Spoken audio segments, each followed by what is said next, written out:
Assalamualaikum warahmatullahi wabarakatuh. Perkenalkan, nama saya Ishak Tandiombo dengan stambuk F121200087. Di sini saya akan menjelaskan sedikit tentang pengertian kristalografi dan akan mendeskripsi mineral itirit sebagai tugas pengganti ujian tengah semester yang diampu oleh Ibu Rizka Puspita, ST, MT. Pengertian kristalografi. Kristalografi pada umumnya adalah ilmu yang mempelajari sifat-sifat geometri dari kristal, terutama tentang perkembangan, pertumbuhan, kenampakan bentuk luar atau morfolikal, struktur dalam atau internal, dan sifat-sifat fisiknya. Sistem kristalografi. Sistem kristalografi dibagi menjadi 7 sistem yang didasarkan pada yang pertama, perbandingan panjang sumbu kristalografi, kedua, letak atau posisi sumbu kristalografi, ketiga, jumlah sumbu kristalografi, yang keempat, nilai sumbu C atau sumbu vertikal. Yang pertama itu sistem reguler atau isometrik, terdiri dari 3 buah sumbu kristal A, B, dan C. Sumbu A sama dengan B sama dengan C. Sudut alfa sama dengan gamma sama dengan beta sama dengan 90 derajat. Karena sumbu A sama dengan sumbu B sama dengan sumbu C, maka disebut juga sumbu A. Penggambarannya, sudut A per B sama dengan 30 derajat, perbandingan A banding B banding C sama dengan 1:3:3. Kedua, sistem tetragonal, terdiri dari 3 buah sumbu A, B, dan C. Sumbu C tidak sama dengan sumbu A sama dengan sumbu B sama dengan gamma sama dengan beta sama dengan alfa C sama dengan 90 derajat. Karena sumbu A sama dengan sumbu B disebut juga sumbu A. Sumbu C bisa lebih panjang atau lebih pendek dari sumbu A atau sumbu B.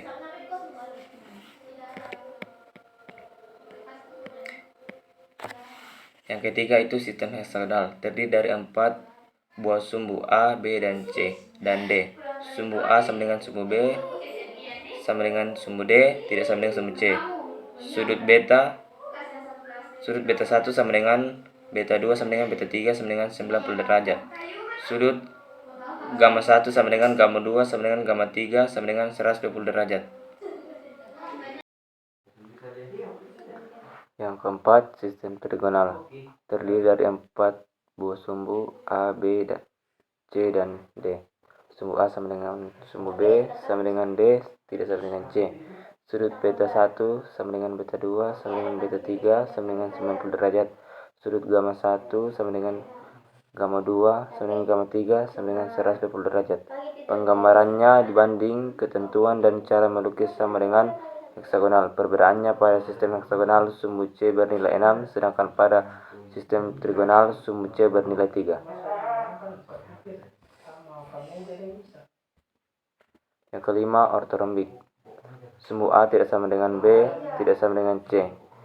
Sudut alfa sama dengan gamma sama dengan beta sama dengan 90 derajat. Penggambarannya, panjang sumbu A, B, dan C tidak sama panjang. Tetapi bila dijumpai bentuk kristal yang demikian, selalu sumbu C yang terpanjang. Sumbu A adalah yang terpendek dan sumbu B panjangnya adalah medium. Yang keenam, sistem monoklin. Sumbu A tidak sama dengan B, tidak sama dengan C. Sudut alfa sama dengan gamma sama dengan 90 derajat, beta sama dengan 90 derajat. Sumbu A disebut sumbu klino, sumbu B disebut sumbu orto, sumbu C disebut sumbu basal. Penggambarannya, sudut A per B sama dengan 40 derajat, perbandingan sumbu A banding B banding C sama dengan 1:4:6. Sumbu C adalah sumbu terpanjang, sumbu A adalah sumbu terpendek.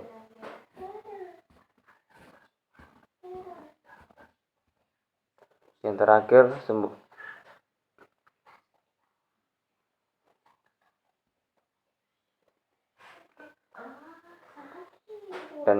yang ketujuh, sistem triklin. Sumbu A tidak sama dengan B, tidak sama dengan C. Sudut alfa sama dengan beta sama dengan gamma tidak sama dengan 90 derajat. Sumbu A, B, C saling berpotongan dan membuat sudut miring tidak sama besar. Yang ketujuh, sistem triklin. Sumbu A tidak sama dengan B, tidak sama dengan C.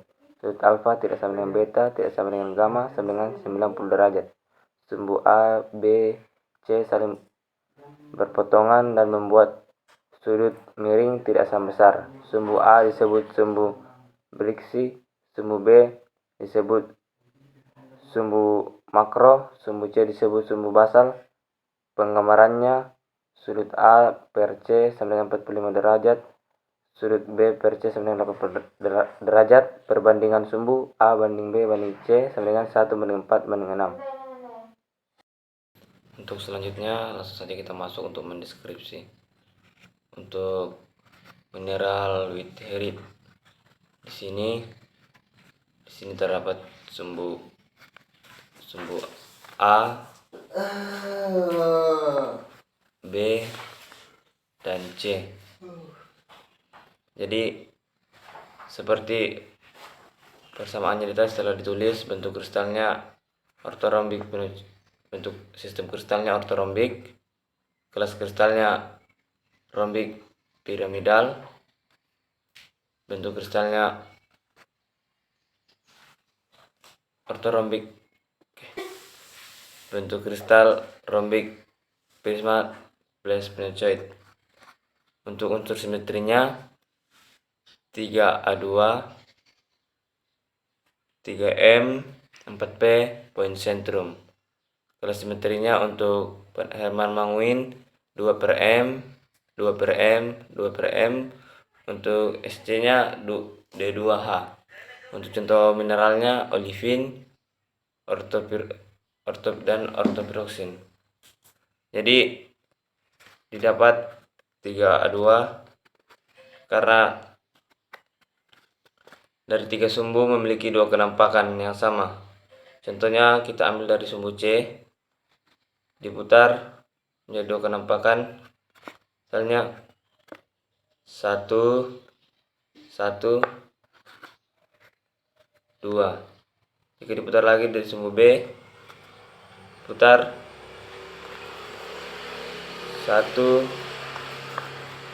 2, dan diputar lagi 360 derajat dari sumbu A, diputar 1, 2. Jadi dapat dituliskan 3A2. Lalu untuk melihat pencerminannya dapat kita lihat, pertama 1 dipotong dari atas, kedua di tengahnya, dan ketiga sisi horizontalnya. Untuk tidak melihat yang tidak mencerminkan, dapat kita lihat dari sini. Yang pertama 1, 2, 3, 4, sehingga dituliskan 4P poin sentrum. Tadi telah kita deskripsi untuk menentukan Hermann Manguilnya, karena di situ di 3 sumbu itu kenampakannya ada 2 kali pada setiap sumbu, jadi dapat dituliskan 2/M untuk pencerminannya, karena untuk 2 itu kenampakannya ada 2 kali dan M-nya itu dia pencerminan semua. Dan untuk SC-nya apabila dia bernilai lebih dari 2 atau dia bernilai, maka disimbolkan atau dinotasikan dengan huruf D. Dan untuk hanya karena dia mempunyai bidang vertikal dan horizontal, sehingga dinotasikan dengan huruf H kecil. Sekian materi yang dapat saya sampaikan dan dapat saya jelaskan. Lebih dan kurangnya saya mohon maaf. Wabillahi taufiq wal hidayah. Wassalamualaikum warahmatullahi wabarakatuh.